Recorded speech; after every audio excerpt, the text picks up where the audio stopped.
And Lucy, I know that you are so thrilled to update everybody on the Christmas lights on Main Street. So some of you guys will recall and have a lot of fond memories about the snowflakes and the bells and angels and things like that get hung on the light poles coming in and out of town on Main Street and then even on Dewey Mhm. back before we did all the re-Dewey construction. So been a big change on that. So Lucy, why don't you update everybody on what's happening? Yeah, so we have seen a lot of Facebook posts asking about Christmas lights, and there's been some conversations about like Christmas lights not happening because of the shoot and all of those things. And so we just want to, from a city standpoint, say that the shoot is not the reason why there is a lack of decorations in the other part of town.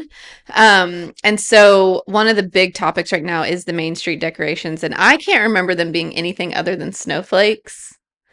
Um, Maybe I'm getting confused with some other town though. and but I think that might be true because I think at one point there was like a candle with almost like a halo above it. Yeah, I remember that. But I've seen pictures of that, so I can't remember it being anything other than a snowflake. Okay. I've But only been at the city since for like 2 years, so 2 years. But I've lived here forever. right. Um, but anyway, so there's a lot of questions of why the city's not doing that. And so we just want to let you guys know, as a community, it's something that like I miss personally as well. But it's not our decision. So ultimately the lack of snowflakes on Main Street is a decision coming directly from OG&E.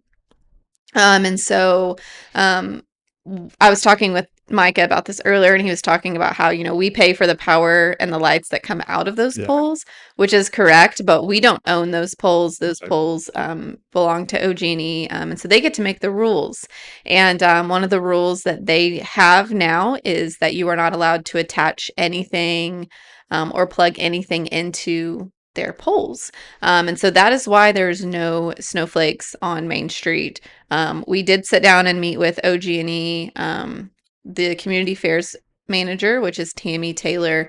She actually pulled together all the big dogs to come and chat with us about this. And there's an application process that you can go through to try to appeal it because it has happened before. And ultimately, Sapulpa was just told no. The poles are outdated. They can't guarantee the safety of the plugins that are located on the poles that there are still plugins on. Hmm. And so it's just they are just telling us no at this point. So as of right now and the foreseeable future, there will not be snowflakes or anything attached to the poles on Main Street.